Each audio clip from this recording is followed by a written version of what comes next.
Sanbonan Dumlang, hello, it's Simply Spitzer here, and welcome back to my YouTube channel, but also a special welcome to those listening to the podcast Simply Do the Work. And I also want to send out an apology to the podcast listeners because I know it's been almost 3 weeks since the previous episode. And in my last YouTube video, I actually said a podcast episode will be coming in a couple of days, but I ended up scrapping that episode only because I just wasn't feeling up for it. I didn't want to come up as disingenuous. I didn't want to put on a show for you guys, but you know, my personal drama aside, I think I've been doing pretty well. I've been doing pretty good, basically I'm doing the best I can in the times that we're living in, that's pretty much all we can do. And so before I get into today's episode, video, matter of discussion, I do want to ask that if you're not yet subscribed to my YouTube channel, please do hit that subscribe button and notification bell on my channel. Like if you're new, let me just, give y'all a quick little summary. I'll be doing pop culture videos, besides the social commentary videos like this one, and I'm also hoping to get back into vlogging and stuff, just that there hasn't really been much happening in my life. That's kind of the reason why I stopped the vlogs. But also do subscribe to the podcast if you're new, and if you're watching on YouTube and you're not aware of my podcast, the link will be down below, and it's pretty much content much like this video, except there are like podcast exclusive episodes. I mean, there are episodes on the podcast which aren't available on video format, and that's normally where I do like a deep dive. Sorry, my voice, I'm not used to talking like this. Basically on the podcast I do a deep dive into social issues like this one, and I'm a lot more personal and vulnerable on the podcast. I just feel a lot more comfortable showing that side of me on the podcast where it's just audio only than YouTube, where you can see my face, and just like YouTube comments can be all types of messy, and I want my YouTube channel to be a safe, fun space. And that is why, if you actually noticed, the last 2 or 3 weeks, what I'd do is I'd have a fun pop culture lighthearted video come out with a podcast episode, which would be like a more heavier, more serious topic. And that's pretty much how I kind of want to do it going forward, where even if it's not always a 2-for-1 like this one, but have a video and a podcast which sometimes may be related, other times can be two completely unrelated topics. But that is neither here nor there.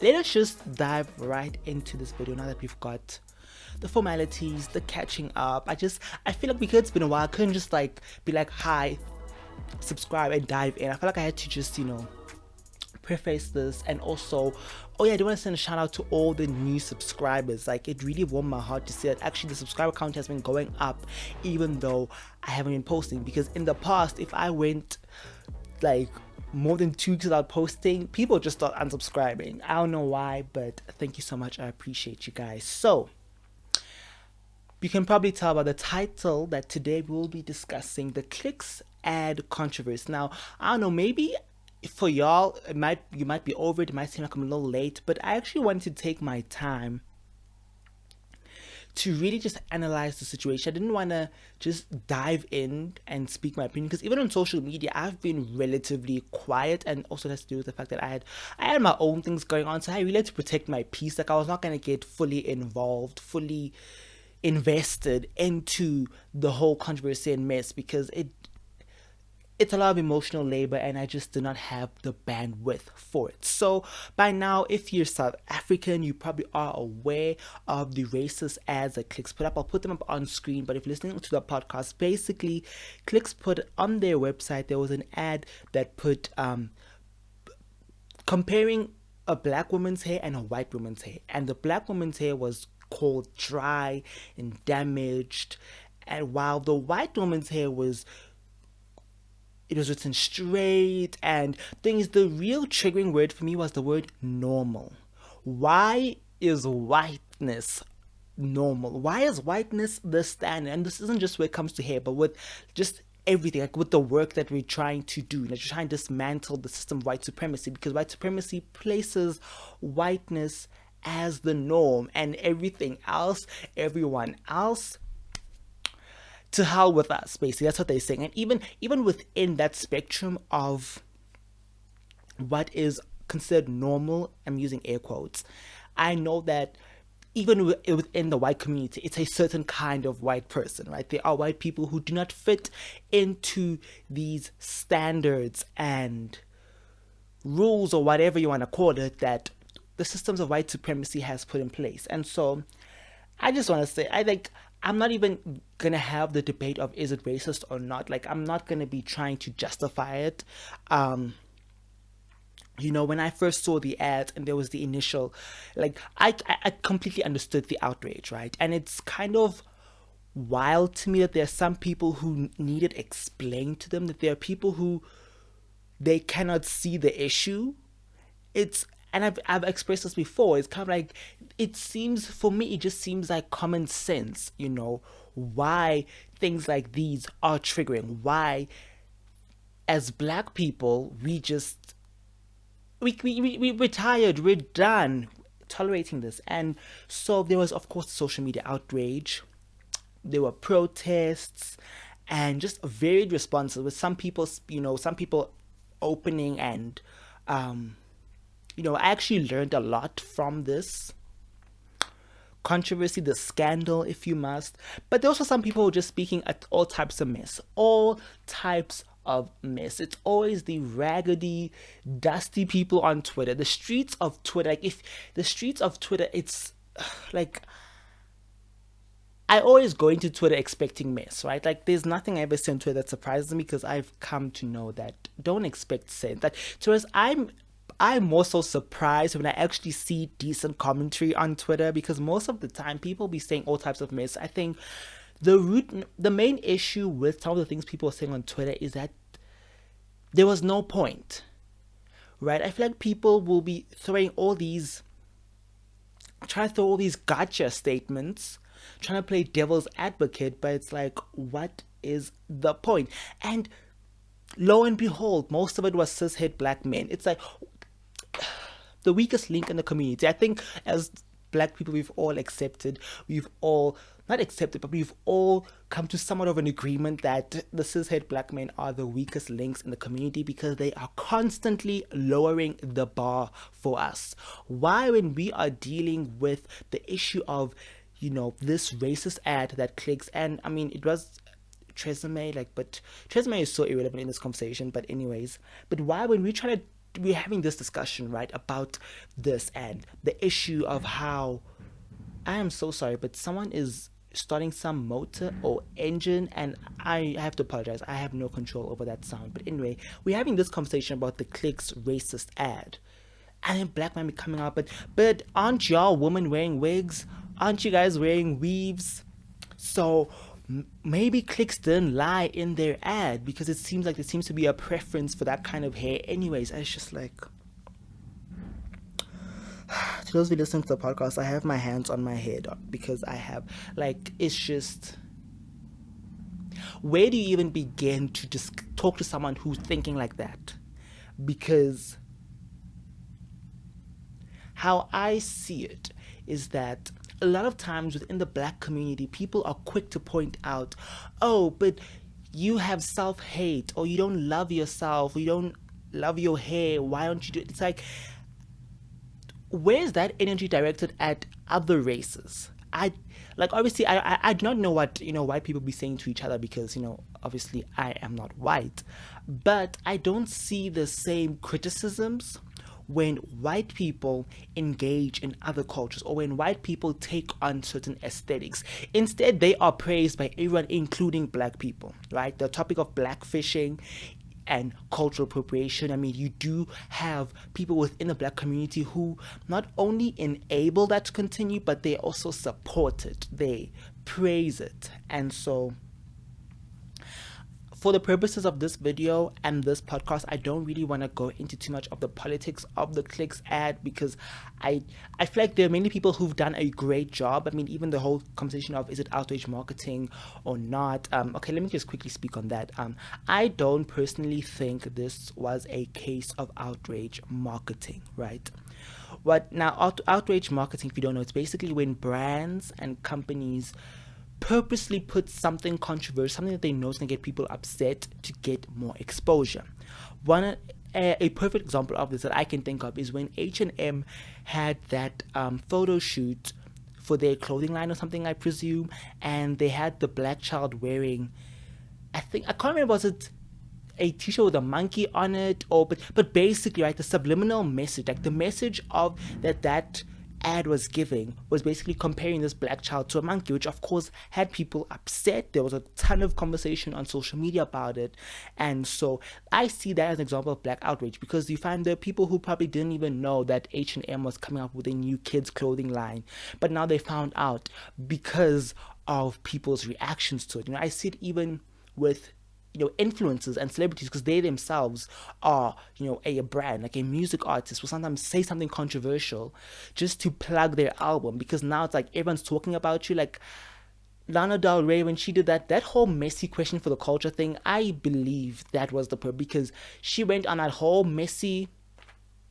Instagram post, and just at the end she plugged her album coming out soon. It's like, I'll talk about this more in my upcoming album, like Outrage Marketing 101.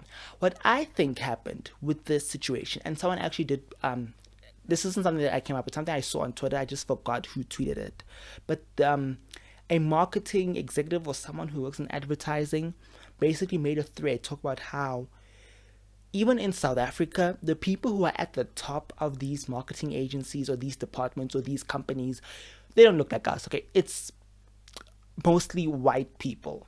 And so what happens is, even if you're on the team and you mention that, hey, listen, this ad you guys want to run is problematic, or this ain't it, they'll often brush you off. They'll say you're being oversensitive, you're being overdramatic, or they say it's not that, the typical gaslighting 101 that marginalized communities and individuals have to endure, basically that.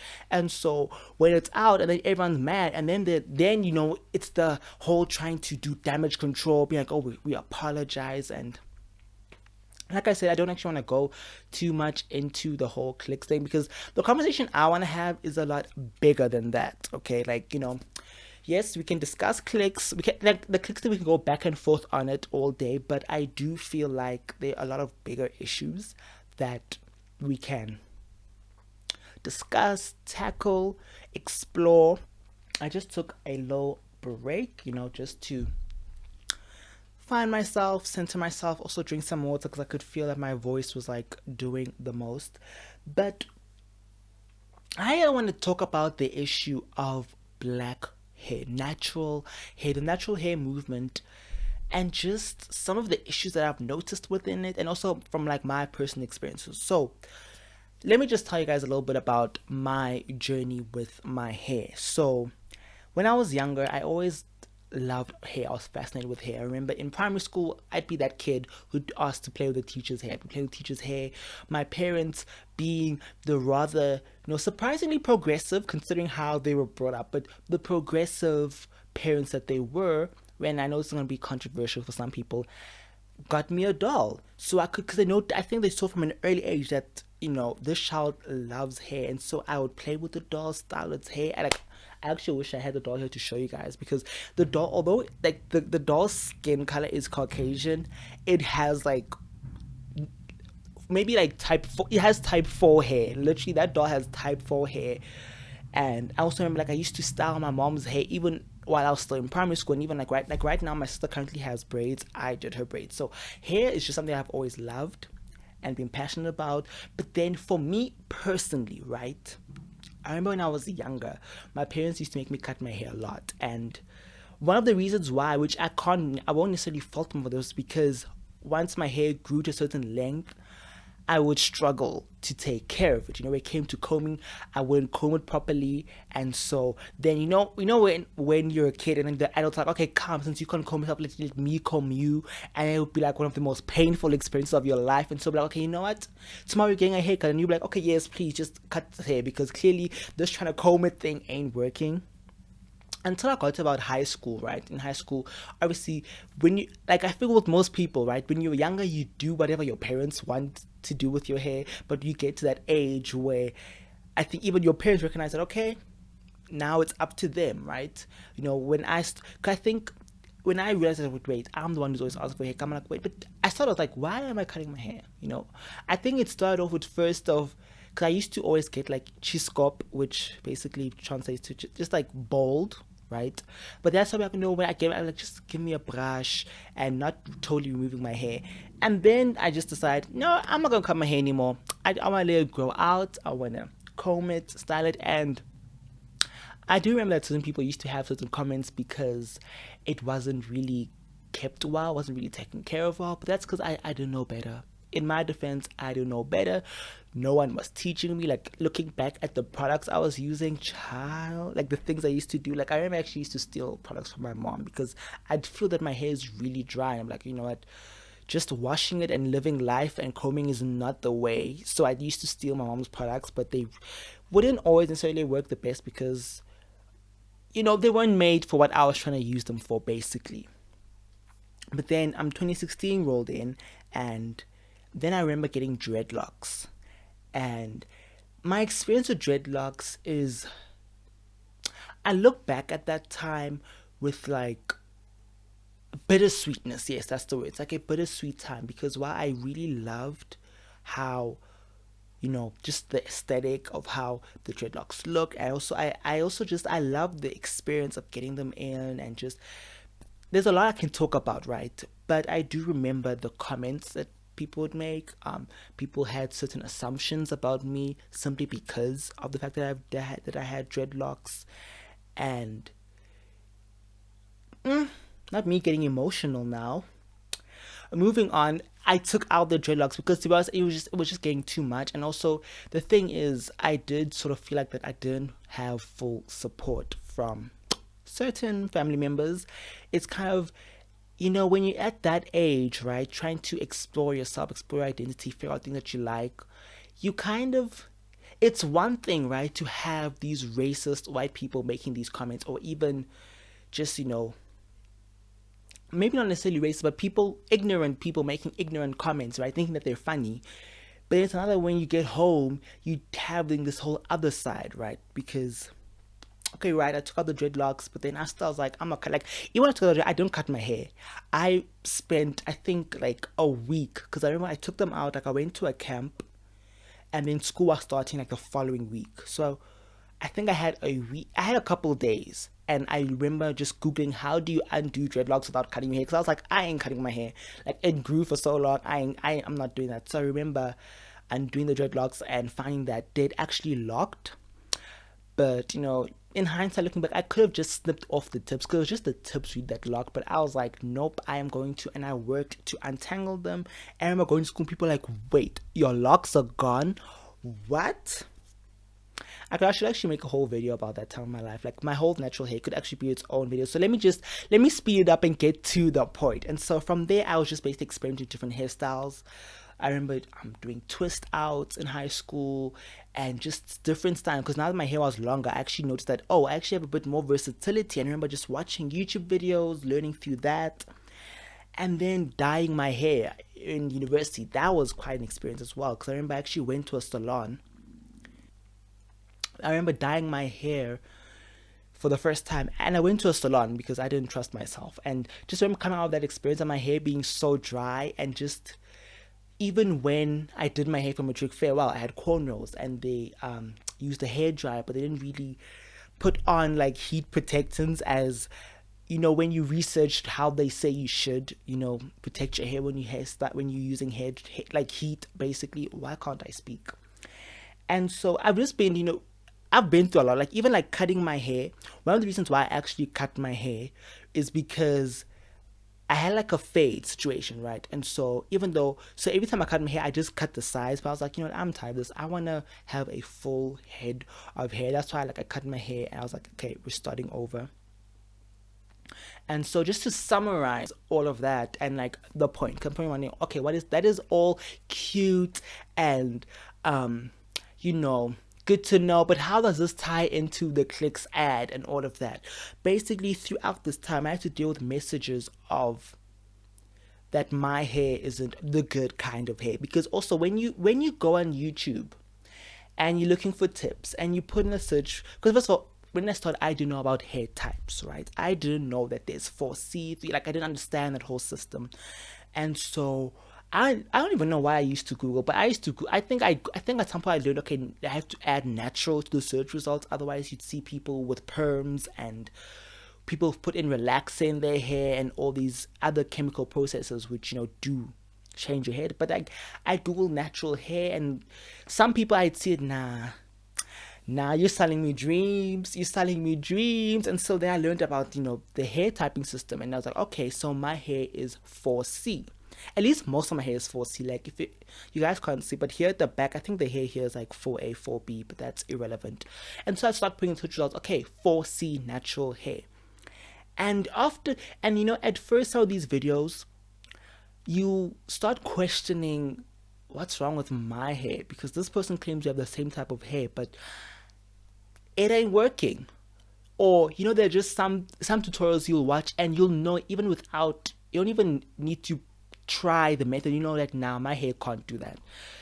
What you are literally selling me dreams here. And I used to always have these ideas that black hair, natural hair, is unmanageable, that it is just difficult. And I think these have been passed on to us through white supremacy and racist rhetoric. I mean, even the idea that black people can't grow hair, because that's another thing I noticed, right?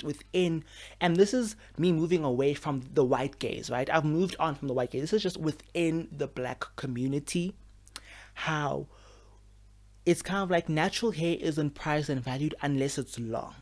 Like through cutting my hair, I've actually found I'm falling in love with my hair all over again, because I'm experiencing it in a whole different way because it's shorter, right? And so there's just been this theme of pain and pleasure that comes with hair, because I do think, for example, it can be said that, right, 4C hair is, it loses moisture, right? Because it loses moisture, you have to be a lot more conscious of the products that you use and really taking care of it so that it is not dry. And so even within black communities, right, because a lot of black men were saying that, but why y'all mad the clicks ad on the Tell the Truth, isn't that how dry hair looks? Like, people equate, like, when they look at 4C hair, in their minds what click says, oh, that's dry, that's damaged, I'm sorry, that is ghetto.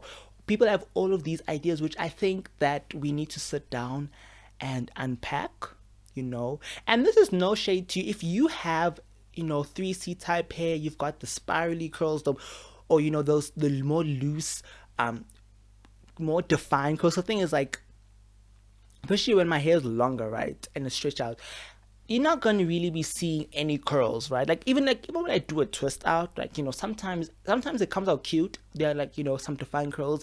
Other times it's a situation. Like, I think that's also the thing. I had to learn how to love and appreciate my hair for what it is.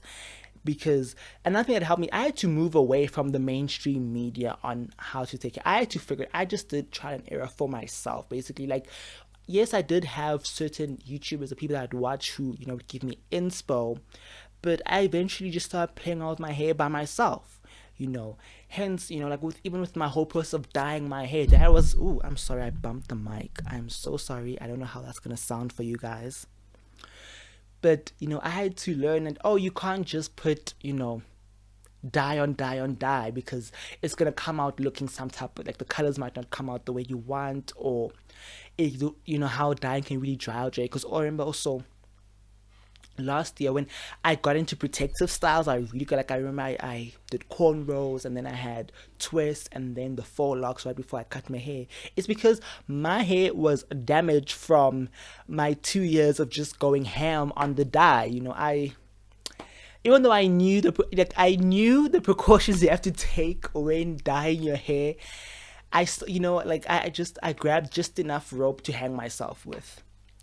And so that is just bringing it back to, the point I'm trying to make is that, yes, there is the whole struggle of natural hair, like the natural hair struggles. And I recognize how my story and my perspective is different from, other black people, men, women, non-binary, queer folk. It's so different, because I also recognize that how, for me, right, as a person who exists in society as a male, right, as a male presenting person, I recognized how some people were uncomfortable with me growing out my hair. Like, literally, I don't understand why some people seemed offended that I was choosing to grow my hair, that I was changing up my hair color and not, sticking to just the traditional, just getting a brush, getting a fade, calling it a day, right?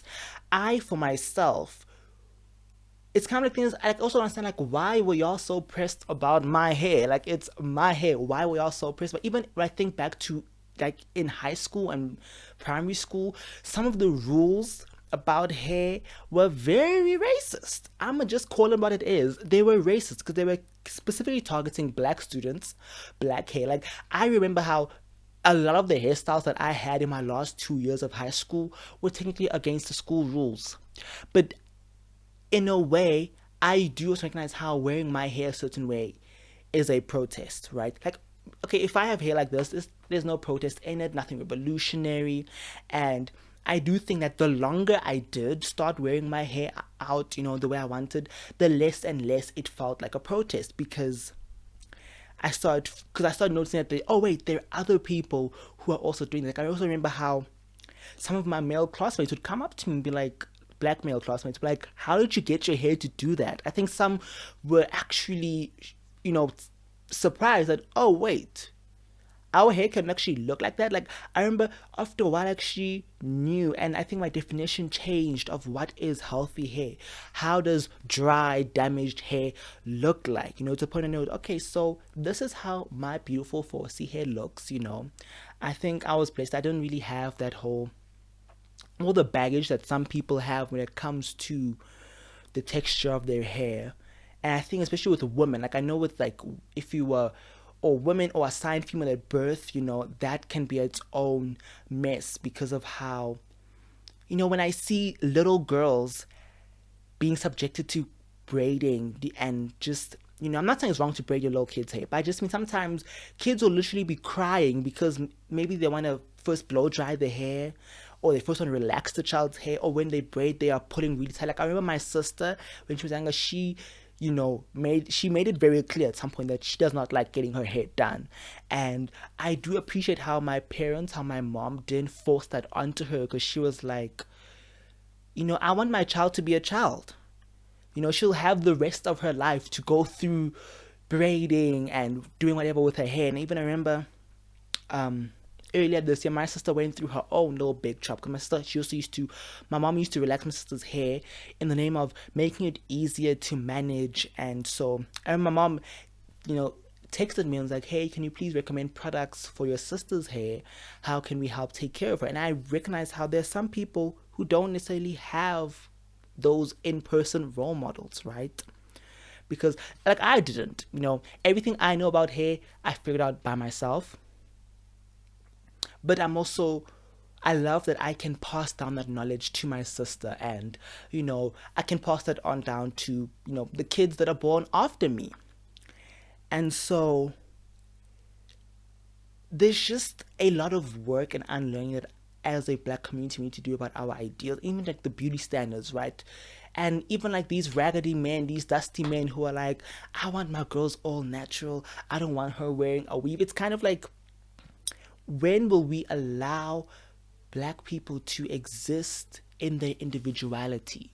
Like, I've spoken about this many times, how black people, we do not have individuality, because you almost feel like you're carrying the burden of your entire race. I think that's why, particularly with cis-het men, because I feel like the ladies, girls, they would praise my hair. They'd be like, oh my gosh, your hair. So they we discuss tips. We're like, okay, what are you doing?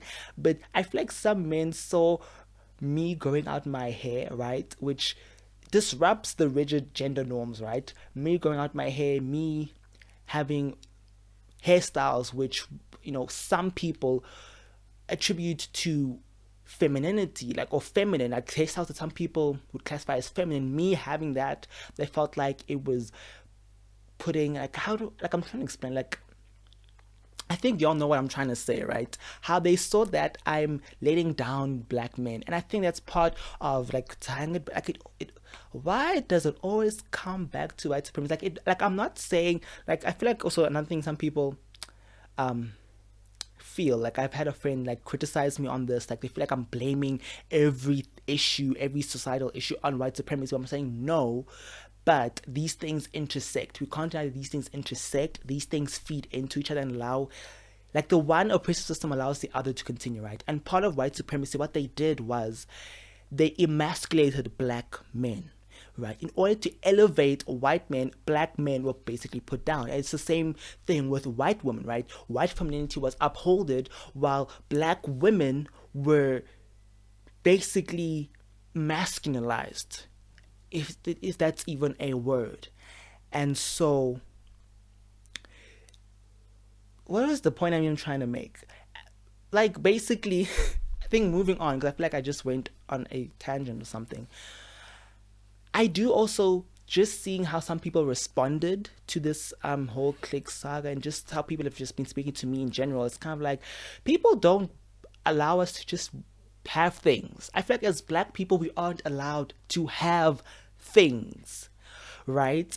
You listen to a certain type of music and you see it as a disgrace to the black community, because like, why aren't you listening to more South African artists? Why are you always, or why is your favorite artist white? And the same thing with women who wear wigs and weaves. Like, why can't you just, I think we need to allow space, right, for someone to be pro-black, right? Someone can be fully in love with their blackness, right? A woman can be fully proud of her identity as a black woman. She can fully love and embrace her natural hair, but then choose to wear a wig or weave for a couple weeks, for a couple months, because she wants to switch up the look. She likes how it looks. I think we need to allow space for that to happen. Like, not everything is rooted in self-hate. I think some of the people who are pushing on this narrative of self-hate are just projecting the hatred that they have for themselves. Like, I love me. I love my hair, in all its shapes and whatever shape, size, length, whenever I switch it up, And then it's also the conversation how sometimes people will come up to you and they think it's a compliment. They'll say, oh, I like it when your hair is like this. And it's kind of like, well, that's very sweet and all, and I know you mean well, but I didn't do this for you. And secondly, just because of the politics of hair, I feel like it's also what sometimes, people get lost on. It's like, sometimes I'm not necessarily offended, but sometimes like the politics of just what I've had to deal with in terms of my hair, it kind of, Alexa, play Solange, Don't Touch My Hair. Like, can we just, I really get really heated on the topic of hair, because I know some people want to be like, but why, if it's that, why are y'all so pressed? It's just hair. But it's like, if it's just hair, then we wouldn't be having this conversation, right? The same when people say, why do we get upset when like white people are wearing black hairstyles, right? Because they're like, oh no, it's just hair. But it's like, okay, if it's just hair, then you wouldn't mind not doing it, right? If it's just a hairstyle and we don't like when you do it, then it shouldn't be a problem to give it up. But I digress because I could literally go on and on and on. Let me just quickly check my notes. Oh yes. The final point I wrote here, because I've actually covered everything I wanted to discuss, though it was all over the place, as usual. You know how it is.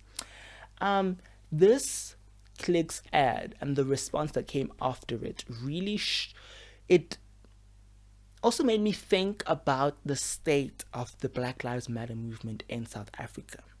Thinking about how some people were speaking against the protesters, saying that the protests are an inconvenience. People were just making all types of points, which if you actually unpack it, they make no sense. Because even we think about when the Black Lives Matter protests and riots really peaked around George Floyd's murder, right?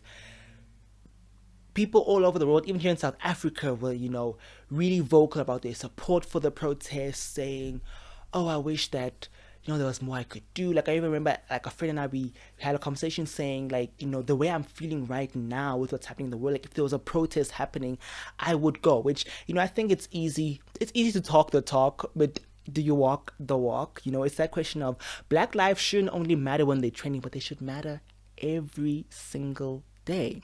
And that's pretty much, the work that I'm trying to do, with my YouTube channel and my podcast, not only just like not only just, point out the mess that's in the world, but try to make sense of it and how to prevent more mess from happening. And that is why I urge you, please, guys, stop defending mess, okay?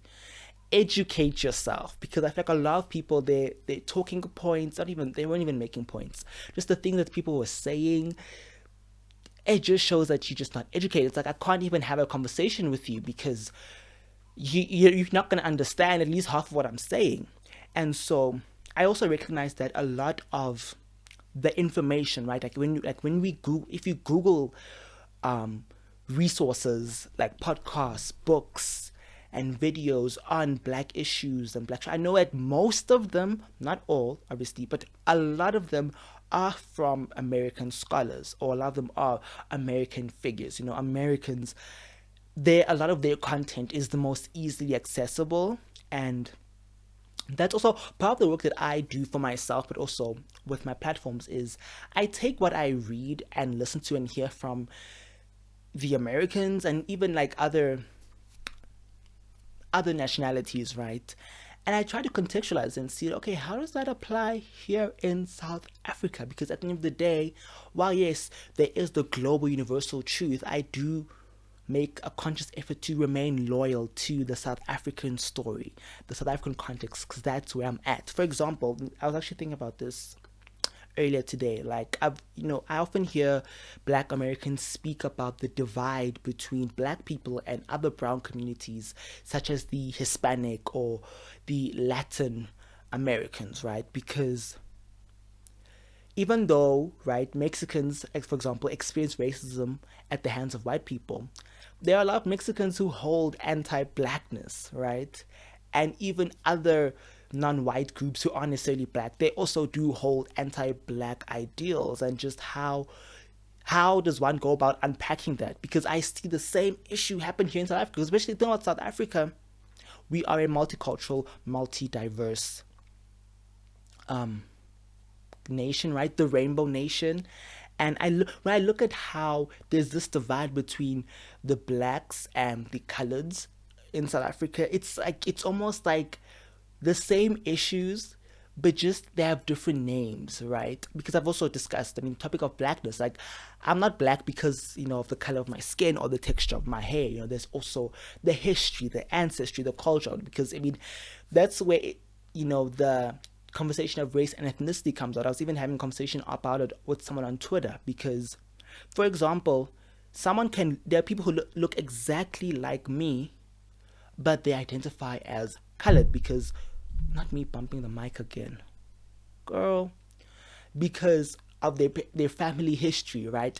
Because of the culture they grew up around. For example, my sister, if you've seen my sister, she's on like previous videos of mine.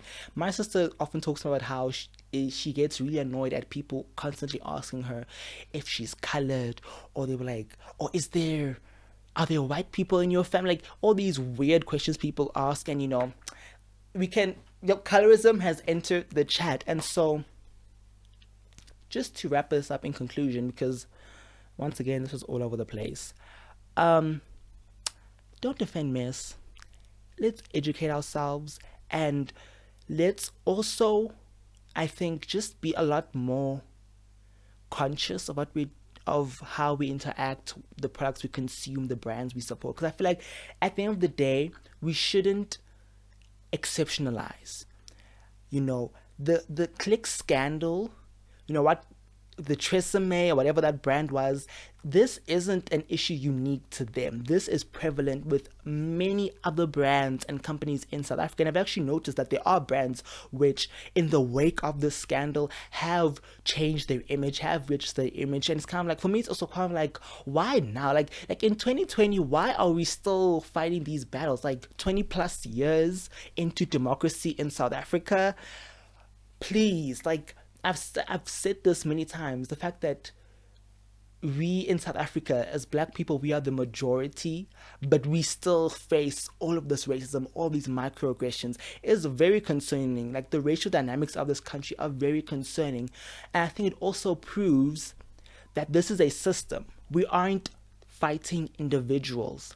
And I do feel like in the wake of the click scandal, some people got so caught up, or so they hyper focus on individual brands, individual people, that we lose sight of the bigger issue, the bigger system that we need to dismantle. And I hope that, if you made it to the end of this video slash podcast, I was able to, help illuminate or broaden your thinking into the bigger issues at play. And, I tried to keep it lighthearted, because I know that for, any marginalized group, when you have to do the work of confronting or naming the struggles that you face, it can be tiresome, right?